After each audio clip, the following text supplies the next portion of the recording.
Hola, muy buenas tardes. Les damos la bienvenida a la charla Herramientas para categorizar y dimensionar cambios.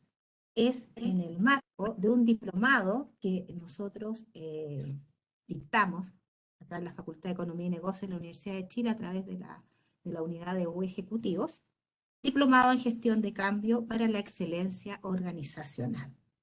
Hoy nos acompaña la directora académica, la profesora Rosa Osorio. Ella es MBA de Loyola College en Maryland, ya especializada en liderazgo organizacional y desarrollo de equipos. ¿Ya? Les damos la bienvenida a nuestra profesora y también a todas las personas que hoy día nos acompañan. Les quiero mencionar que todas sus inquietudes, consultas, sugerencias, me la puedan hacer a través del chat y yo se la iré transmitiendo a la profesora. ¿Ya? También nos acompaña una persona del equipo de admisión, ¿ya? María José Venegas, quien está totalmente dispuesta a responder también todas sus consultas. Muchas gracias y bienvenidos a todos. Profesora, la pantalla es toda suya. Muchas gracias, Marcela. ¿Cómo están? Muy buenos días a todos y todas. Muy buenos días también, María José. Espero que estén todos muy bien esta Hola, mañana. Rosa. ¿Qué tal? Y quiero compartir con ustedes un poquito, vamos a hacer una especie como de taller, como de charla express, de lo que es, más que charla, como una especie de taller, porque y también les quiero plantear algunos cuestionamientos para que ustedes también se vayan cuestionando algunos elementos, algunos aspectos que tienen que ver con esto de gestionar cambios. Entonces, lo que yo voy a hacer y me va a ayudar Marcela, porque estoy con doble pantalla. Marcela, cuéntame si estás viendo la pantalla, si estás viendo La doble, veo, eso. la veo doble, la veo doble. Perfecto, vamos a cambiar porque como estoy con doble pantalla, ahí sí, ¿cierto? Ahora se ve perfecto, profesora. Perfecto, maravilloso. Entonces, voy a partir contándoles un poquitito. Esto, efectivamente, esta charla, este taller, más que charla, a mí me encantaría que fuera taller, pero tenemos el desafío de hacerlo en una hora. Está enmarcado en este diplomado que tengo el gusto de liderar y que este año próximo, el 2022, va en su tercera versión. Así que les voy a ir haciendo algunos vínculos. Está muy relacionada con el curso que dicto yo, que es gestión del cambio en las organizaciones, pero hoy día vamos a verlo de una manera mucho más pragmática. Entonces les quiero ir contando algunas cosas y les voy a ir haciendo algunos vínculos de interés, que yo creo que son cosas de interés. Las organizaciones están sujetas todas a muchos cambios, pero podemos decir que los más frecuentes son cambios estructurales o de personas, cambios culturales. Hoy día está muy de moda con esto de la pandemia, promover cambios culturales en las organizaciones, porque tenemos que cambiar la cultura hacia una cultura de trabajo híbrida, por ejemplo.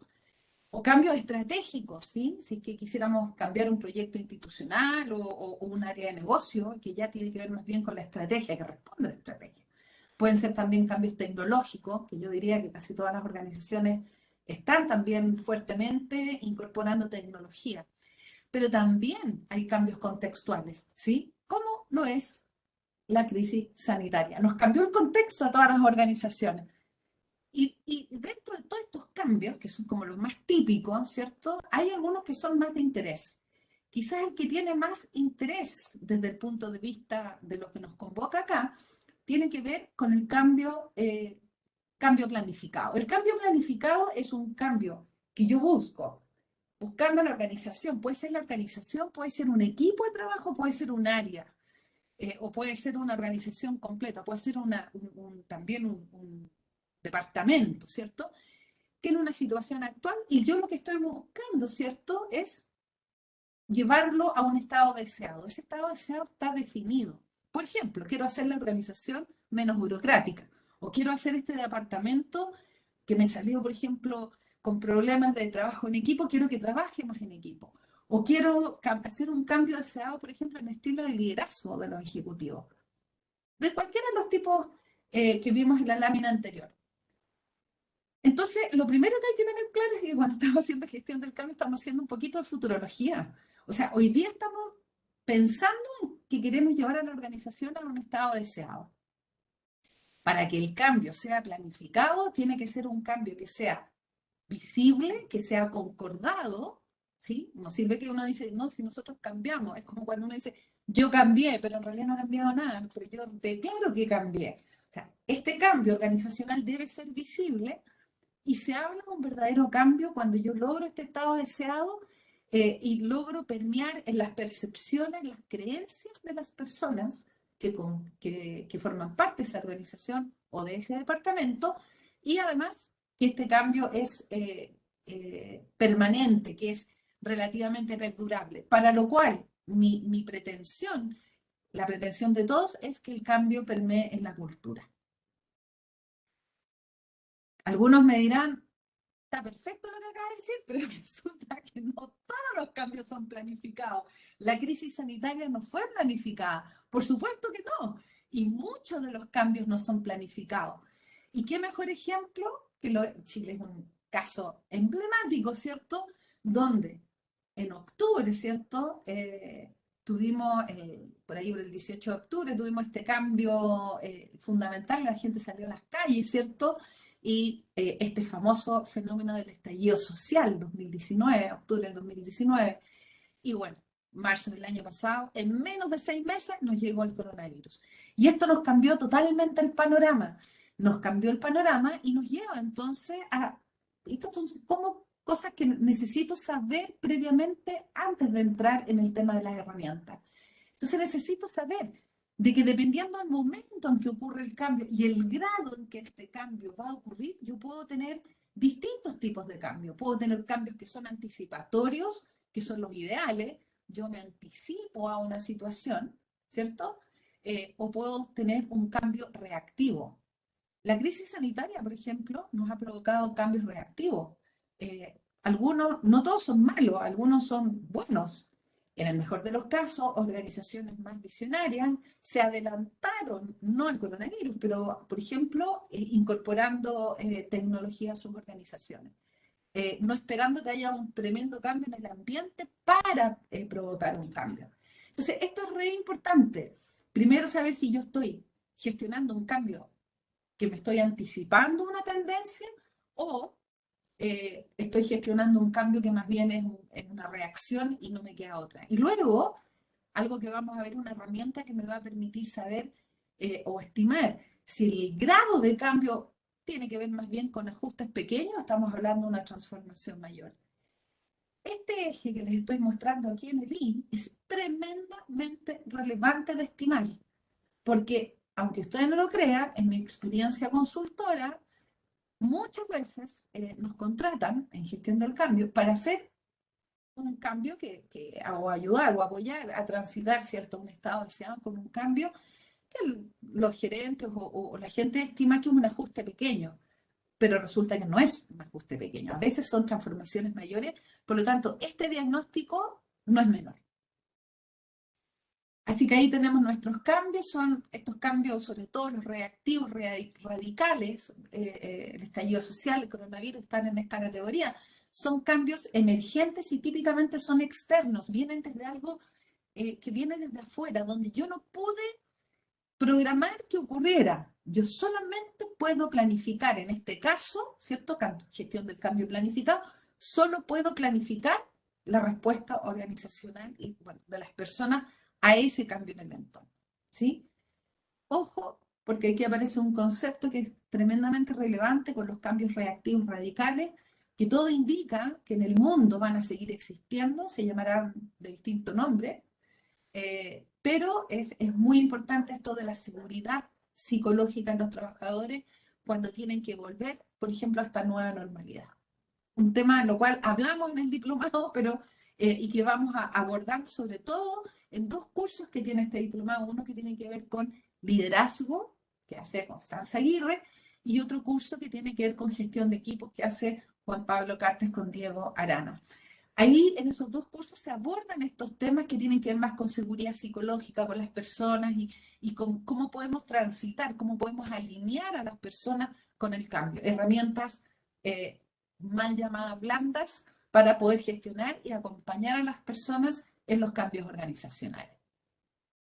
Habiendo dicho esto, entonces, no me voy a referir a eso, porque para eso tendríamos que hablar de otra charla, pero en este por lo menos les he querido compartir 7 reglas que es importante que usted maneje, 7 aspectos que son importantes que usted tome siempre en cuenta para luego entregar 6 herramientas concretas que a ustedes le pueden servir, por ejemplo, para estimar el grado de cambio y para estimar algunas otras cosas que son relevantes cuando hablamos de gestión del cambio.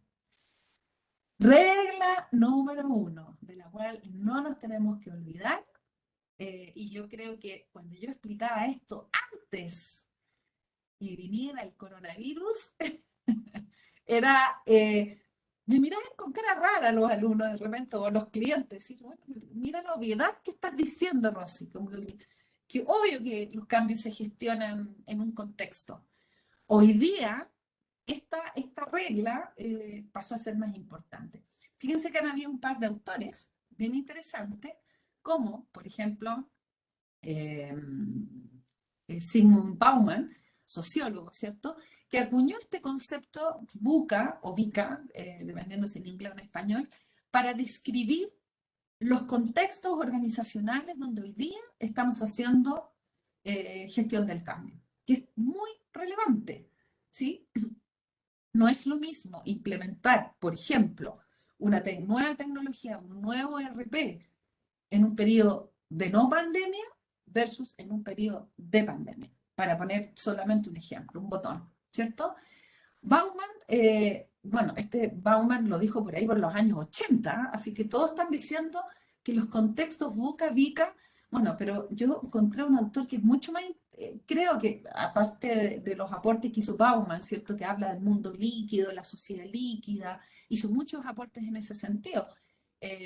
Caponi escribió en Chile, este psiquiatra chileno, escribió un libro que tiene que ver con la felicidad sólida, comparándolo con este del mundo líquido que planteaba Bauman. Pero hay un concepto más interesante desde mi punto de vista que lo planteó Yamais Casio en el Institute for the Future en Palo Alto, California, en el año 2018. Fíjense que fue antes de la pandemia y dijo que la cosa estaba peorcita. Dijo, ¿sabe qué? Esto de la volatilidad, la incertidumbre, en realidad hoy día podemos hablar más bien de un mundo vani, porque el mundo más que ambiguo y complejo se transformó en un mundo más bien caótico, ¿sí? Donde hay mucha fragilidad, mucha ansiedad, es un mundo donde no es lineal, es decir, un evento en un momento determinado provoca efectos en cadena increíbles. Piensen ustedes lo que pasó con el coronavirus, qué mejor ejemplo. Lo que ocurrió en China, algo absolutamente no lineal de lo que ocurrió en el resto del mundo. Y este mundo que es frágil, donde las certezas son muy frágiles, donde las cosas duran poco y donde los eventos tienen estos elementos no lineales y que provocan muchísima ansiedad en las personas, hacen que este mundo sea bastante menos comprensible. Y esto ha tenido efectos, por cierto, y aquí viene la segunda regla. Los cambios siempre afectan a las personas.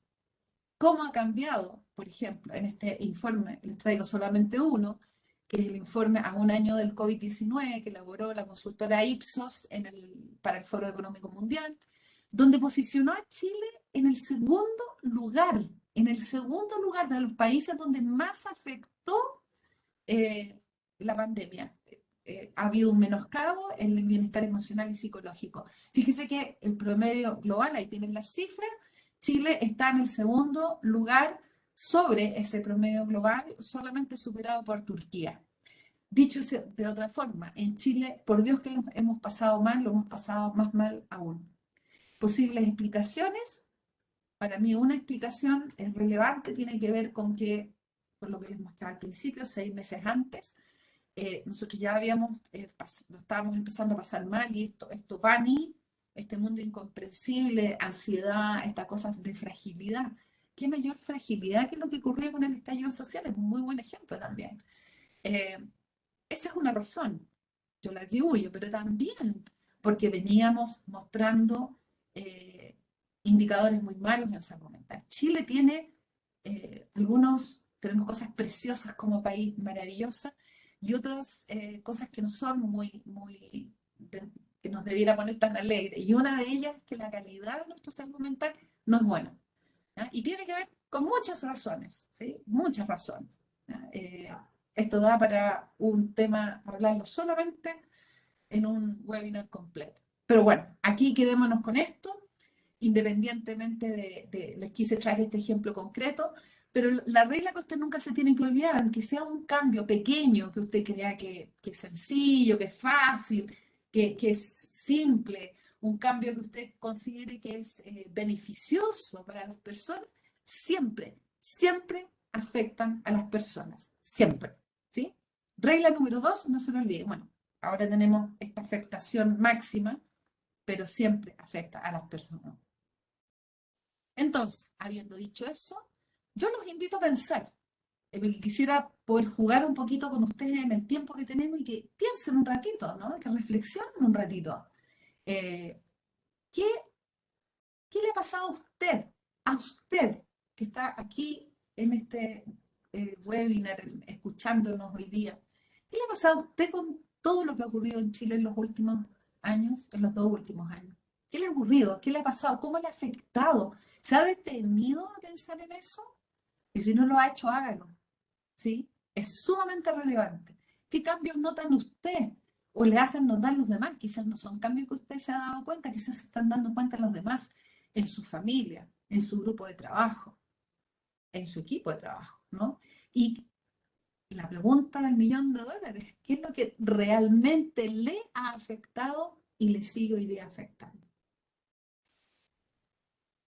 Difícil preguntarles a todos, pero voy a compartir muy poquitito mi experiencia personal. A mí me afectó muchísimo el estallido social, bueno, donde parten, estaba muy cerca de mi oficina. Yo empecé a tener problemas de ir a mi oficina en mi empresa, organización humana, desde el momento del estallido social. Fue muy complejo para nosotros poder seguir trabajando. Hicimos el esfuerzo y cuando ya sentíamos que habíamos tomado el ritmo, nos íbamos a ciertas horas, entrábamos a ciertas horas a la oficina, ocurrió en la pandemia. Entonces, eh, dejar la oficina, me afectó. Yo sentí que no me había afectado hasta que un día estallé en el lugar de trabajo, en mi lugar de trabajo, que pasó a ser mi casa, y me di cuenta que había estado haciéndome la loca con muchos cambios que me estaban ocurriendo. Me di permiso para estar una semana muy bajoneada, la verdad es que bastante bajoneada, con un nivel de energía muy bajo, hasta que me limpié las lágrimas, ¿cierto? Dije, aquí me tengo que reinventar. Así que transformé mi casa. Hoy día estoy trabajando desde mi oficina, tengo esa posibilidad. Y mi oficina pasó a ser mi casa y cambié por completo mi estilo de vida. La pregunta es cómo le sigue afectando a usted también. ¿Para mejor? ¿Para peor? ¿Y en qué aspecto? Estas preguntas son relevantes. Pero volviendo un poquitito a la cosa más social, global, ¿en qué nos desafía a todos? Y yo aquí los traigo un poquito con este autor, que si no lo conoce se lo presento, Stephen Covey, ¿cierto? Licenciado en Administración, él fue escritor, conferencista norteamericano, autor del libro, quizás por aquí lo conoce, Los 7 hábitos de la gente altamente efectiva. Este hombre que murió de manera súper tonta andando en bicicleta el año 2012, se cayó por andar sin casco, se golpeó la cabeza y se murió de una manera muy, muy absurda. Pero bueno, él que es realmente una persona muy, muy clara en muchas cosas, él dijo, si usted quiere hacer cambios en pequeños en su vida o en su organización, no hay problema, trabaje cambiando los procesos. Si usted quiere hacer un cambio significativo en su organización o en su vida, entonces va a trabaje los paradigmas personales y los paradigmas organizacionales. Aquí les traigo un poco algunos cambios paradigmáticos importantes, algunos de ellos, digamos, que son las tendencias post-pandemia o post-sindemia. Esto es más que una pandemia, es una sindemia, nos ha cambiado la forma de ver la vida y la forma de... No es solamente... hablamos de pandemia cuando es algo que solamente, entre comillas, más bien sanitario. La sindemia nos cambia los modelos de relación, ¿sí? Entonces estamos realmente en una sindemia. Hay cambio en las prioridades organizacionales, lo tiene que haber visto. La tecnología y la digitalización pasaron a ser imprescindibles, ya no es algo que podamos elegir, o sea, hoy día es estrictamente necesario. Nos aparecieron nuevos modelos de trabajo, formas de vida, nuevas vías de desarrollo organizacional, una exigencia en los líderes muy importante. En tiempos de crisis y contingencia, los líderes han tenido que reinventar. Y también este desafío, estos son dos temas que tocamos en este diplomado. ¿Cuáles son los liderazgos que se necesitan hoy? ¿Cierto? Y luego, en nuestro curso, que ya les comentaba, ¿cierto? Alineamiento de equipos, cómo mantener y crear el espíritu colaborativo en un proyecto de cambio, en una gestión de cambio, pero también en un contexto de distancia física y prevención. Nosotros nunca vamos a volver a tener un contexto exactamente igual al que teníamos antes de la pandemia, eso es una realidad. Cambia el perfil y las competencias de los trabajadores y trabajadoras, muy importante, la salud mental pasó a ser una prioridad. Yo tengo algunos alumnos que me han contado del programa, que me han contado que hicieron programas de salud mental en sus organizaciones y que fueron capaces de medir el EBITDA y el retorno de esa inversión. Y que lejos es la mejor inversión, ¿sí? Porque estamos en un mundo, ya lo veíamos, los mundos Bani, donde hay una sobreexigencia emocional y, por cierto, estamos enfrentando tremendos desafíos adaptativos. Así que la salud mental primero. Y algunos temas que llegaron para quedarse: la equidad, la no discriminación y la participación, ¿sí? El tema de la participación también lo abordamos bastante en este diplomado. Así que bueno, estas son las tendencias y algunos de estos paradigmas vamos a tener que cambiar. Regla número 3, de esas que no hay que olvidarse nunca: gestionar cambios siempre implica abordar dos aspectos, dos grandes aspectos, en realidad son muchos, pero los podríamos resumir en dos. Por un lado, el desafío, que son los desafíos técnicos, que son los tradicionales, ¿cierto? La metodología que vamos a aplicar, las mejores prácticas, la administración del proyecto, cuál va a ser el costo del proyecto, el tiempo, la calidad, bueno, las típicas cosas que uno maneja en los proyectos, ¿cierto? Como cuáles son los recursos, cómo nos vamos a organizar. Voy a enchufar mi corriente antes que se me acabe. Ahí tuve una queja. Ya. Y esto, fíjense que en este equilibrio se lo estoy graficando en una piedrecita. No estoy diciendo que estos aspectos técnicos son más o que son menos importantes que los que vamos a ver a continuación, que son los desafíos sociales, los desafíos adaptativos. Digo que son más fáciles de controlar, son más fáciles de gestionar, ¿sí? Por el otro lado, y lo quise graficar con estas piedrecitas donde no es tan fácil mantener el equilibrio, y desde ahí vamos a ver algunas herramientas, algunas estrategias que tienen que ver con los aspectos de las personas. Por eso, este diplomado que nosotros dictamos a través de la universidad, los cursos, cuando uno mira la estructura de los 5 cursos, tenemos cursos. El primer curso es un curso muy de contexto, desarrollo organizacional, las nuevas teorías, las nuevas tendencias, procesos de desarrollo organizacional. Luego abordamos aspectos técnicos en el segundo curso y en el final, donde aprendemos incluso herramientas para medir KPI, para medir proyectos de cambio, cómo definimos indicadores y cómo los medimos, ¿sí? Pero hay dos cursos que tienen naturaleza 100% en esta línea, y que es liderazgo y trabajo de equipos. Porque aquí es donde empezamos, y el curso que yo dicto, obviamente, medimos la propensión y disposición al cambio, qué tan dispuesta está la organización, ya vamos a hablar algo de eso, cómo alineamos la cultura de la organización con ese cambio, cómo logramos la participación de las personas, cómo hacemos que los líderes estén comprometidos. Ustedes no me van a creer, pero la cantidad de veces que yo estoy con equipos gerenciales donde el director mayor me dice: no, pues si esto estamos todos convencidos, estamos todos, mi equipo está muy alineado. Yo les digo: veamos si qué tal así es, ¿qué te parece que hagamos un tallercito? A eso me cuesta convencerlo. Y yo hago unos ciertos talleres donde les muestro de alguna u otra manera qué tan alineados están. Muchas veces sus principales líderes no están alineados. Y eso de conseguir el alineamiento y el compromiso del líder es un factor crítico de éxito. Bueno, En fin, cómo manejamos las expectativas. Estos son los aspectos humanos y sociales y créanme que son los más difíciles de gestionar. Entonces son importantes, ¿sí? Son importantes tomar en cuenta. Le demuestro esto, po. Miren lo que dicen las estadísticas en el fracaso de proyectos de cambio. El Kattenbach Center de la Pricewaterhouse mostró, ellos estiman que entre un 54 y un 70% de los proyectos de cambio fracasan. Más de la mitad de los intentos de cambio fracasan.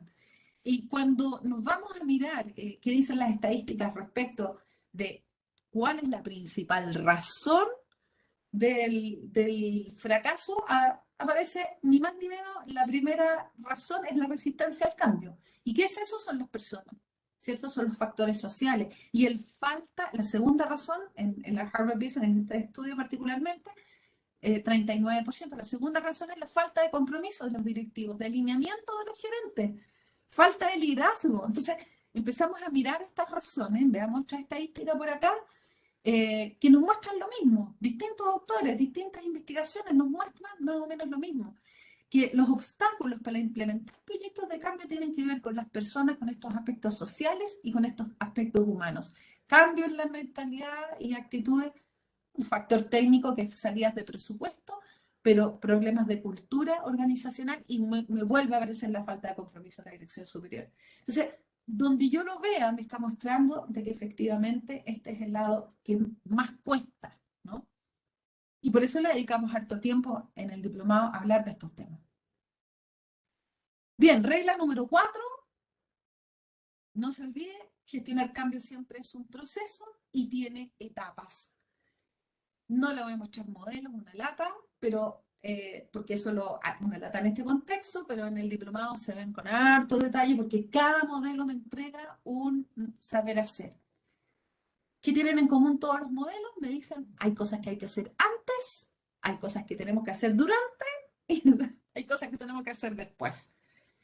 Muchas veces la confusión está en que queremos implementar cambios sin haber hecho nada previo, sin haber desensibilizado, sin haber, más bien, sensibilizado al sistema para generar un cambio. O creen que con una fiesta o con un lanzamiento es suficiente. Error, ¿sí? Recuerden que el cambio siempre afecta a las personas y que la resistencia al cambio es la principal razón para que los proyectos no resulten. Por lo tanto, todo lo que yo tengo que gastar energía en el antes es muy importante. Por supuesto que en el durante es importante. Y la otra parte donde normalmente se nos olvida, porque ya llegamos al puesto de llegada, pero lo que necesitamos para que haya un después es, para que el cambio se consolide, es hacer cosas después. Es lo que me permite incorporar el cambio en la cultura organizacional. Durante todos estos periodos, ¿cierto? Tenemos que llenar de indicadores, tenemos que mostrar, tenemos que poner números, tenemos que ver si el cambio se está produciendo o no, si efectivamente estamos yendo en el camino correcto. Y para eso este diplomado tiene un último curso que se llama, no me acuerdo el nombre exacto, pero tiene que ver con monitoreo y gestión y monitoreo de indicadores para proyectos de gestión del cambio, que lo dicta otro profesor. ¿Ya? Esto es importante porque este es el termómetro que me va a permitir saber si voy avanzando o no. No sé si alguien habrá preguntado por ahí en el chat, pero si nadie preguntó, yo me autopregunto y digo, profesora, ¿y qué pasa si el cambio llega sin aviso? Como el coronavirus, como el estallido social. Bueno, ahí se va a tener que usted preocupar de los mínimos. Hay ciertos mínimos.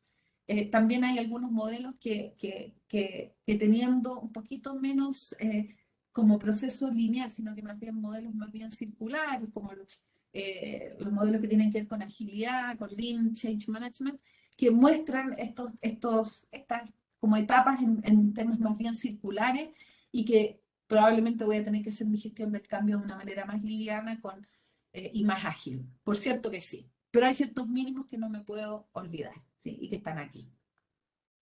Vámonos a la regla número 5. Siempre vamos a tener resistencia, siempre. Así que yo lo que les digo a mis alumnos, y algunos dicen que esto es lo que más les cambia el paradigma cuando aprenden gestión del cambio, es que se tienen que preocupar si es que no ven resistencia. Y eso es como al revés. Uno está en un proyecto de cambio y uno dice, hoy vamos como avión, la gente está súper comprometida, estamos regios. Y ese estamos regios es que pasa, no está generando ningún cambio. Si el cambio realmente se está produciendo, va a haber resistencia. Entonces, la resistencia pasa a ser mi aliada. Si no hay resistencia, preocúpese. A ese nivel. Entonces, tengo que transformar la resistencia en mi aliada. Fíjese que en esto nos dedicamos mucho tiempo dentro del diplomado a hablar de esto, porque este es quizás, recuerden, la primera razón por la cual fallan los proyectos de cambio. Y las estadísticas son bien demoledoras, o sea, un 20% nomás de la gente es promotora. O sea, un 20% en el mejor de los casos va a estar gente a favor del cambio. Otro 20% va a estar ahí, vamos a ver, ¿no? Depende cómo vaya y veo si me sumo o no me sumo. Y otro 60% van a ser personas que no están a favor del cambio. Estos son los grandes números, ¿no? Y a mí me impresiona en los proyectos la cantidad de veces que esta proporción se cumple. Entonces puede ser que, pues, que nadie es obligado. Bueno, esto es muy chileno, ¿ah? El que no tengamos detractores abiertos no significa que no los hayan. Los hay encubiertos. Es como que yo le puedo decir a la Marcela, que ahí yo vi que está preguntando, hagan sus preguntas. El que ustedes no hagan preguntas en el chat no significa de que no tengan preguntas. Y esto tiene que ver con nuestro ser un poquito. ¿Ah? Yo a veces lo atribuyo a eso. Al chileno le cuesta, ¿no? Expresar su opinión. ¿Ah? No, somos más observadores, ¿no? Cuesta. Ahora, el problema con los detractores es de que hay detractores abiertos y otros encubiertos. Y los encubiertos son los que nos van a generar un gran dolor de cabeza. Así que los invito a reflexionar. ¿Cuál es su reacción? La suya, típica, cuando se resiste a un cambio. ¿Se ha puesto a pensar alguna vez en eso? ¿Se queda como detractor oculto? ¿Se pone a alegar? La cabeza empieza a funcionar, no dice nada, y está como esa actitud neutra, pero en realidad está todo el tiempo pensando esto no va a resultar, no va a resultar, o está desafiando, a ver, demuéstrame que todo esto a nivel mental, ¿no? O lo dice, o confronta, o es una persona que en general es pro cambio. Interesante.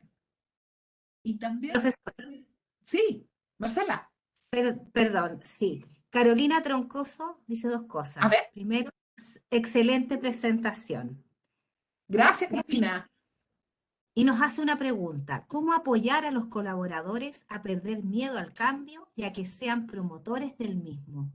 Carolina, qué linda tu pregunta, qué preciosa tu pregunta. Hay estrategias y hay herramientas que las aprendemos en el diplomado, pero acompañamiento, participación, como las dos principales estrategias, y ahí te quiero vincular, Carolina. Carolina, voy a anotar tu nombre, con una lámina al final de la estrategia, de la última estrategia, donde te voy a mostrar un resumen de estas estrategias, ¿ya? Es muy importante acompañar, comprender y sobre todo empatizar. Una palabra que está tremendamente olvidada dentro de nuestro management, pues no nos enseñaron a empatizar. Recuerden lo que aparecían como en las noticias, aparecían, sobre todo cuando partió la pandemia, los primeros alegatos, lo más que decía la gente, quiero que mi jefe empatice conmigo. No puedo hacerlas todas cuando todavía no entendíamos la razón de ser de esta pandemia. Entonces querían que estuviéramos conectados las 24 horas. ¿Se acuerdan de eso? Y ahí aparecieron muchos artículos, yo por lo menos leí dos en los medios que decían la empatía, ¿sí? Seamos más empáticos. Bueno, pero tenemos una estrategia ahí, una lámina para mostrar. Así que gracias por esa pregunta. Tengo dos pensamientos más. Alejandra Caro, es más preocupante la pasividad. Es Y más Luis, preguntante la pasividad. Bueno, Alejandra. no, preocupante, Sí, total. preocupante la pasividad. Alejandra, toda la razón. La pasividad es encubierto. Y esas agresividades son las peores. Así que Por eso digo que lo mejor que te puede pasar es ver la resistencia. Así que, buen comentario, Ale. Luis Giraldes nos dice, si el cambio no tiene un objetivo claro, es difícil aceptarlo. Totalmente de acuerdo, Luis. Tan de acuerdo con eso estoy que fíjate que la primera lámina que dijimos era el estado deseado. También tengo una herramienta que les voy a mostrar que tiene que ver con eso, lo voy a anotar, la visualización para hablar de eso. Sí, te lo voy a refrendar de inmediato, o sea, 2 láminas más. Entonces, avanzando un poquitito para alcanzar a ver las herramientas, ¿cierto? Lo adaptativo es lo que la lleva, es lo más difícil. Y aquí tenemos dos grandes desafíos. Uno es gestionar el engagement, entendiendo como el engagement, el compromiso, que no es solamente la pasión, el orgullo, es también el compromiso racional. O sea, yo me voy a quedar, voy a permanecer, me voy a quedar en esta organización y no salgo arrancando cuando veo que las cosas están difíciles. Yo siempre cuando digo eso me imagino el Titanic, ¿cierto? Y estos músicos que están tocando cuando se están hundiendo. Pero lo estoy caricaturizando, ¿no? Pero en el fondo es, no solamente siento pasión y conexión con el propósito, que es sumamente importante, de lo cual sí es importante hablar, hablamos de eso también en el diplomado, sino que también este compromiso racional, porque eso es lo que hace que yo esté dispuesto a dar un extra mile, a dar ese esfuerzo un poquito adicional cuando se necesita. Obviamente ese esfuerzo extra yo no lo puedo dar todo el tiempo porque si no, Alejandra Caro me dirá, vamos a tener un burnout, ¿cierto? Y es así. ¿Ah? Entonces, no se trata de eso. Y lo otro que es muy importante, gestionar la cultura. Y aquí yo lo que les ofrezco es un modelo clásico de cultura, pero con elementos más modernos, que comprende las organizaciones también como espacios emocionales.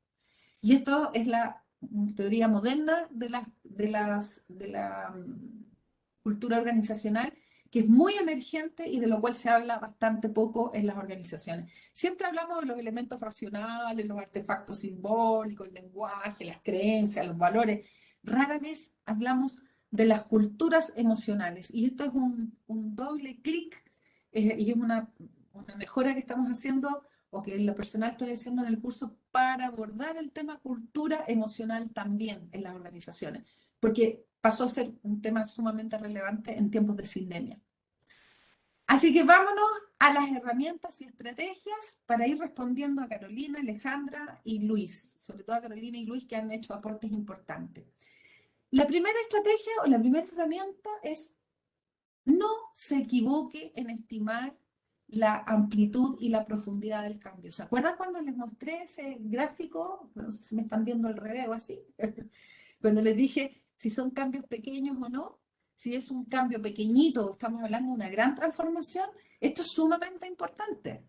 Porque si no hago bien ese diagnóstico, y créanme que esto es muy conceptual, pero créanme que mucha gente se equivoca, muchos ejecutivos se equivocan y a veces necesitan acompañamiento consultor y desde afuera para poder estimar esta amplitud y profundidad. Porque esto es lo que me va a definir qué tan difícil va a ser implantar el cambio y el tiempo que me va a tomar implantarlo y adoptarlo. Y esto no es un tema de los ingenieros, ¿ah? No es un tema de ingeniería. Este modelito que les ofrezco, que es conceptual, me dice que a mayor amplitud y mayor profundidad del cambio, mayor dificultad y mayor tiempo me va a tomar implantar y sobre todo adoptar el cambio. Usted dirá, esto es sencillo, esto es súper simple, o sea, esta cosa conceptual, es obvio, si es global, no es tan obvio. ¿Ah? Y parte de lo que hacemos en el diplomado es particularmente en mi curso, es que hacemos un caso transversal para todos los grupos iguales y vamos aplicando estos modelos conceptuales y ahí recién con lápiz y papel uno dice, en realidad aquí hay maneras de poder identificar, porque quizás para mí es un cambio de formas y prácticas, y resulta que para las destinatarias del cambio aquí hay valores, motivos y causas de fondo que yo estoy abordando. Tan fácil es decirles esto como para decirles que el Transantiago se equivocó y se equivocó garrafalmente en este análisis. Ellos pensaron que era simplemente un cambio de formas y prácticas y circunscrito al local porque era solamente el Gran Santiago. Y era tan formal y operativo que bastaba con mandar un par de mapas, nomás un par de semanas antes y se acabó. No se dieron cuenta que aquí habían valores, motivos y causas de fondo que estaban siendo abordadas en un cambio trascendental para la región metropolitana, como era la implantación del Transantiago. Y este error de diagnóstico costó muy caro, ¿ya? No tanto los problemas tecnológicos. Bueno, además está decir que global, hoy día no sabemos, sabemos que el coronavirus es global. La pregunta es, y que yo diría que en algunas organizaciones, sabiendo que es global, ¿cierto? El coronavirus nos vino a cambiar esto. En algunas organizaciones puede ser que afecten las formas y prácticas, pero créanme que en otras organizaciones, y aquí tiene que ver con la organización que yo estoy analizando, probablemente estoy yendo más allá, y yo conozco organizaciones que incluso han definido que quieren cambiar algunos valores a raíz de la aparición del coronavirus o adaptar algunos. Entonces, este monito se podría cambiar hacia arriba, hacia abajo, este diagnóstico del coronavirus, dependiendo de la organización que se trate, ¿sí? Así que esta primera herramienta es fundamental, que es conceptual, pero la podemos objetivar. Segunda herramienta, tengo que ser capaz de estimar el grado de permeabilidad, porque eso también define la dificultad y el tiempo que tomará. No lo vamos a ver en detalle, solamente les voy a decir que hay modelos, como este del ESCA, ¿cierto?, que van y que son estudios correlacionales, donde hemos ido analizando, ¿cierto?, que hay ciertas variables que impactan en que ciertas organizaciones sean más permeables al cambio que otras, que tengan más capacidad para cambiar que otras. Entonces aquí la pregunta que yo me hago y que probablemente ustedes se hagan es, ¿y cómo estamos en Chile? ¿Cómo son nuestras organizaciones chilenas? ¿Eh? ¿Qué nos falla aquí? ¿Cuál de todas estas variables estas son las que correlacionan alto y directo en la capacidad de cambio organizacional? Pero por cierto, si yo quiero hacer un cambio en el ejército versus si quiero hacer un cambio en los Boy Scouts versus un cambio en una organización va a ser muy distinto. La dificultad, porque las permeabilidades son distintas. Una organización como un Banco de Chile, voy a poner un ejemplo cualquiera, o hacer un cambio en la misma banca, en el Banco de SI, quizás las permeabilidades son distintas. Una empresa de innovación versus una organización del Estado. Entonces, esto es otra herramienta fundamental que tengo que mirar porque no todas las organizaciones son igualmente permeables a un cambio organizacional. Por eso, cuando implementamos cualquier cambio, por ejemplo, tecnológico, el módulo de gestión del cambio es un módulo fundamental, ¿sí? Porque no es parte desde el diagnóstico, ¿no? Saber qué tan difícil va a ser en esa organización en particular. Una tercera herramienta que les quiero compartir también es la de estos autores, donde esta es súper bonita porque nos permite identificar y estimar los costos percibidos, porque fíjense que los costos, como sabemos que siempre el cambio produce resistencia y siempre el cambio le cuesta a las personas, ahí vienen las reglas, no se olviden las reglas, los cambios siempre le cuestan a las personas. ¿Por qué? Y por eso produce resistencia. Siempre, aunque sea un cambio maravilloso y fantástico y bueno, siempre tiene un costo.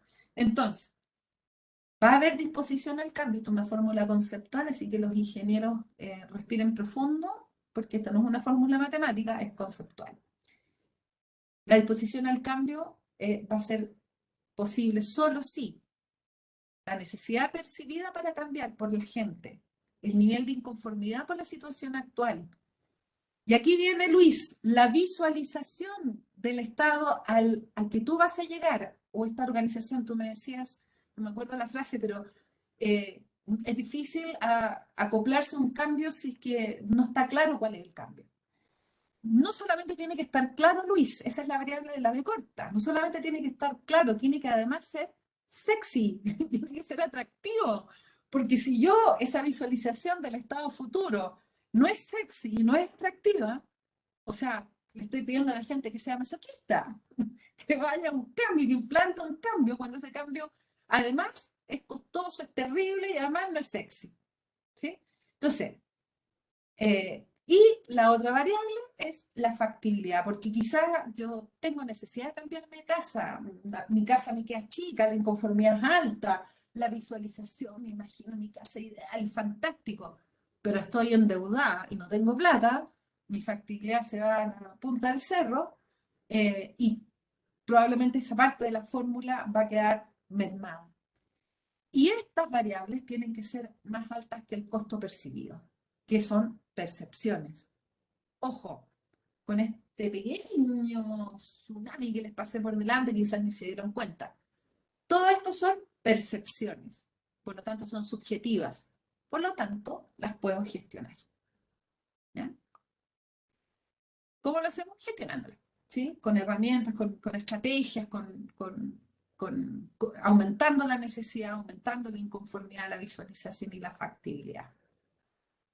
Interesante cuando uno dice disposición al cambio, necesidad percibida para cambiar toda, ¿cierto? En el coronavirus. O sea, había que cambiar porque si no, no podíamos tener continuidad operacional.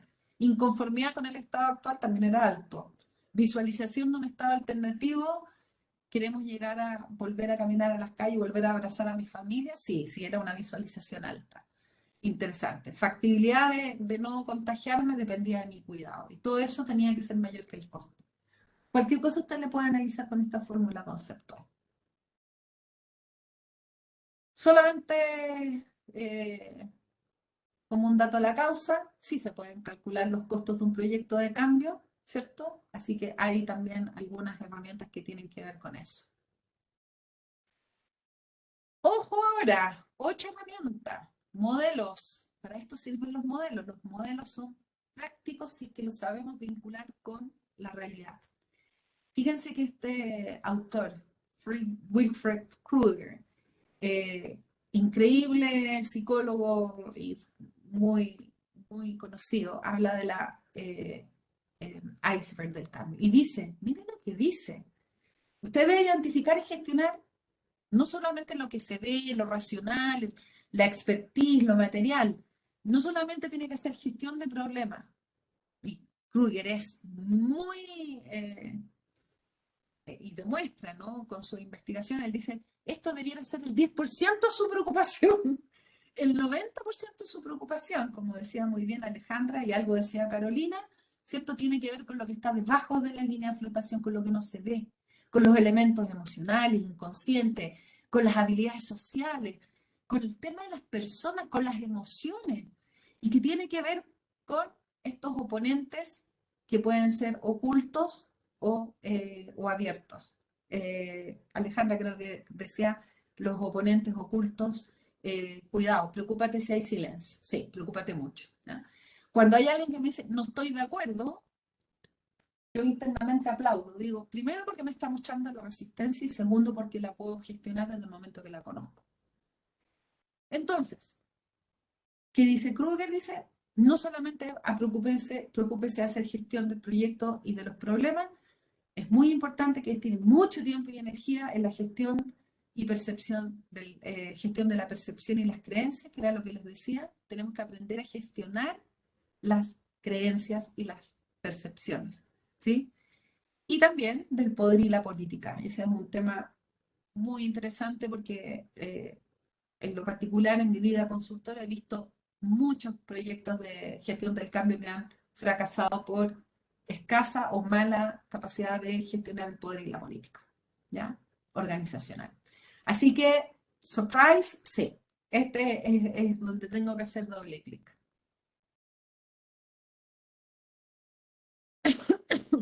Perdón. Por último, y la guinda de la torta, no sé si la habrá Carolina, Luis o Alejandra, que tiene que ver con, a estas Carolina, eh, estrategias. ¿Cómo acompaño? Creo que era Carolina o Alejandra, ya no me acuerdo cuál. ¿Cómo acompaño a la gente? Bueno, lo maravilloso es que estos dos autores, Carter y Schlesinger, escribieron por ahí por el 80, increíble, describieron 6 estrategias. Y fíjese que han pasado los años. En 2008 vuelven a actualizar un poquito las estrategias, pero son las mismas 6. Entonces, ¿cuáles son las 6 estrategias para gestionar y acompañar a las personas? Y bueno, y obviamente hay ventajas y desventajas, no hay una estrategia perfecta ni única. La educación y la comunicación, sumamente importante. Entonces, cuando Luis me dice, cuando uno no tiene el objetivo del cambio claro, aquí hay claramente un problema de comunicación. Es la estrategia número 1. O sea, tienes que comunicar, ¿sí? Y tienes que formar, educar, generar las capacidades en las personas y generar las competencias que se requieren. Tienes que, algo que nos cuesta un poquito en el management chileno, tenemos que generar participación, brindar espacios de participación. Nos cuesta porque no traemos una cultura muy democrática, muy participativa, ¿sí? Entonces, por ahí tenemos que hacer un esfuerzo y parte de lo que hay que hacer acompañando en coaching a los gerentes es ayudarlos precisamente a que participen más, ¿sí? A que den más espacios de participación, que no le tengan miedo a eso. Porque eso es lo que genera compromiso, principalmente. Si usted me pregunta a mí, en mi experiencia, eso puede ser producto también de nuestro chilenismo. Para mí esta es la estrategia número 1 que recomiendo. La facilitación y el apoyo, por cierto, coaching, talleres, cursos, voy a tener que probablemente hacer acompañamiento. Negociación y acuerdos, por cierto que la negociación con los sindicatos, con los trabajadores, pero también incluso en los equipos gerenciales, voy a tener que hacer negociaciones, voy a tener que llegar a acuerdos. Recuerden que el cambio afecta a las personas y los impacta. Y por cierto, una estrategia bastante más peligrosa y menos recomendada, pero que a veces vas a tener que recurrir a ellas y solamente las recomendamos cuando todas las demás no sirven, es a veces manipular. Bueno, y la coerción, que esta es la estrategia que menos nos cuesta, porque tenemos esta cosa del ser chilenos, ¿ah? Que nos hace tener un estilo de liderazgo muy coercitivo que viene con nosotros un poquito de nuestra cultura, digámoslo así, de patrón de fondo media encomendera, ¿no? Que hemos heredado de tiempos un poquito para atrás. Entonces, bueno, esto es un poco lo que les quería mostrar respecto de esto y contarles que el marzo del próximo año vamos a tener nuestra tercera versión de este diplomado y estaríamos encantados de poder acompañarnos con ustedes. Así que para eso yo también quiero dejar un ratito a María José que nos cuenta algo de esto. Hola, ¿cómo están todos? Bueno, sí, el diploma comienza ya el 29 de marzo del próximo año, tiene una duración de 5 meses y un valor de 100 UF. Cualquier duda yo les voy a poner ahora en el chat mi correo electrónico para que puedan enviarnos sus consultas. Muchas gracias, María José. Ahí está, alguien hizo un comentario, pero no lo alcancé a ver, ¿ah? Así que no sé si alguien quería conversar estoy mirando el chat, pero no lo pillé ahora. Sí, no, fue Carolina Troncoso que puso, así es, hay empresas donde sus ejecutivos se resisten e implementan este proceso por obligación. Así es. Y ahí tenemos un problema. Houston, tenemos un problema grave. El Challenger va a chocar, no va a llegar a puerto.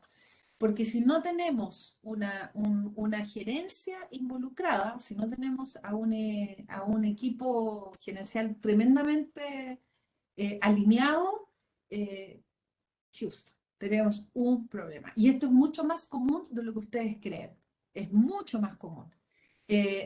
Cosa que me cuesta de vez en cuando planteárselo a los clientes, a los ejecutivos con los cuales uno trabaja, porque es poco deseable. Además, estamos como en una cultura donde si tú dices no estoy de acuerdo, es como mal visto, ¿no? Entonces, es que sabes que no estoy convencido, pero bueno, no estás alineado. Pero si el alineamiento no viene por inspiración divina, Entonces, hay un convencimiento racional.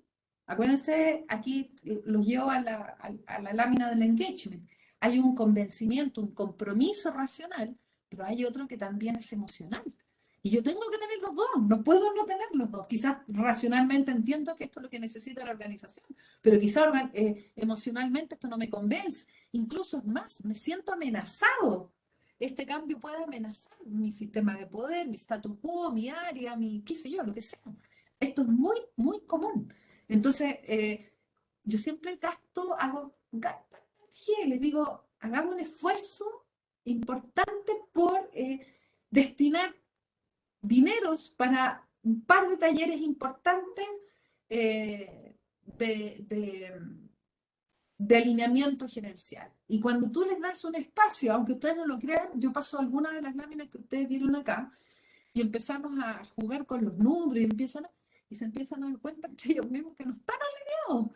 Y eso es condición necesaria, crítica, condición necesaria no suficiente para que una iniciativa de cambio llegue a buen puerto. Así que es sumamente importante, Carolina, te encuentro toda la razón. Sí, también Carolina justamente colocaba, eso mismo quería consultar, ¿cómo plantear la gestión del cambio en una propuesta en el caso de ser consultor? ¡Wow!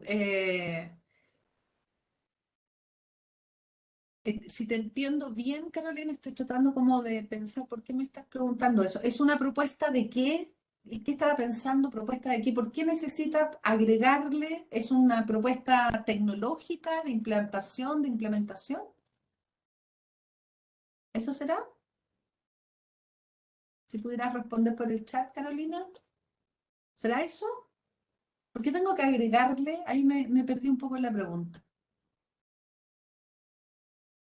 Chato, pero agüita. Ella nos había escrito también acá en el chat, puso cuando solo uno de los ejecutivos está claro que se requieren cambios, pero no es quien decide. Mm, Aporta en el chat. perfecto.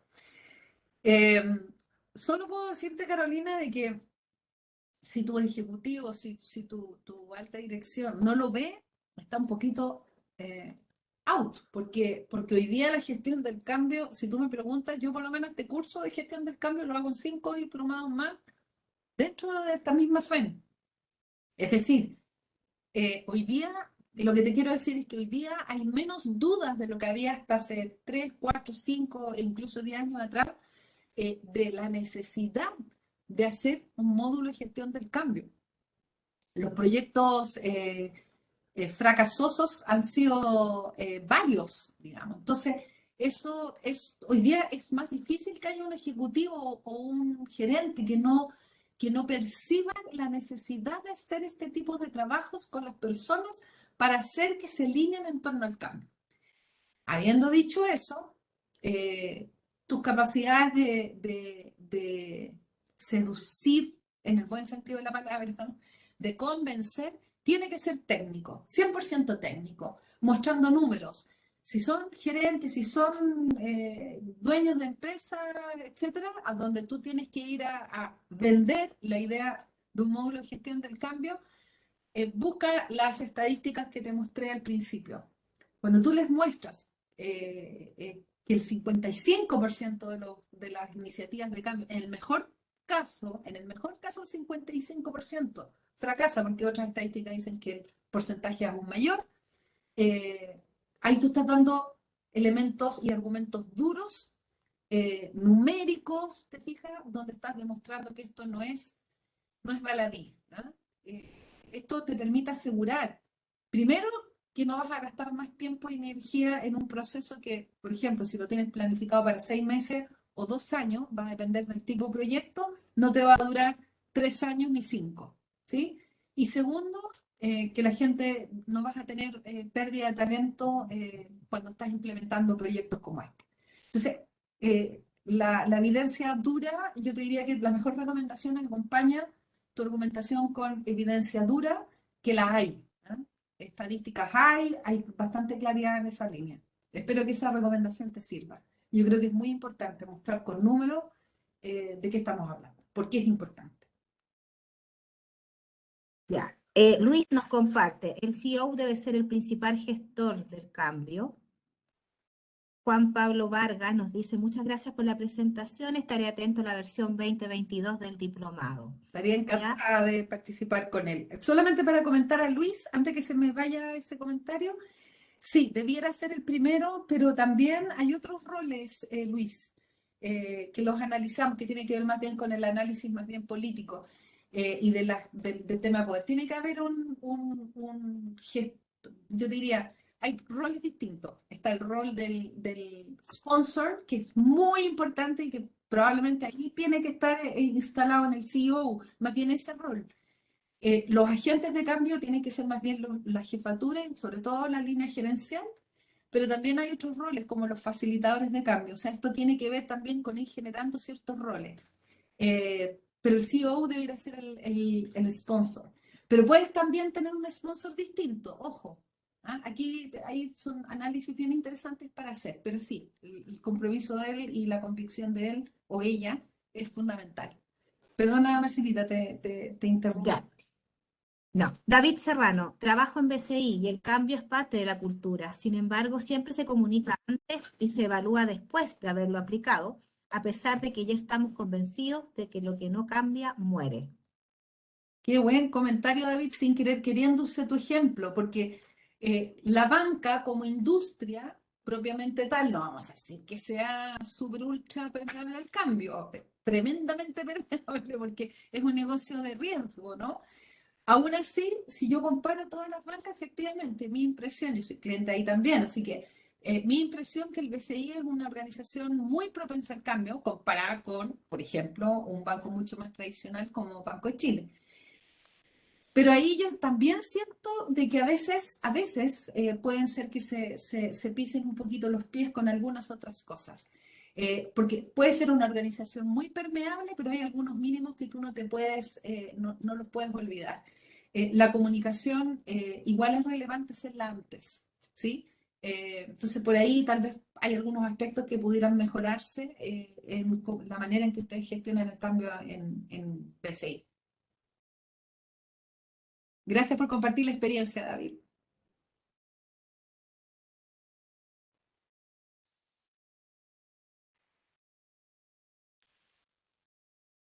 Por acá no tenemos más preguntas ni tampoco pensamientos que compartir. Estupendo.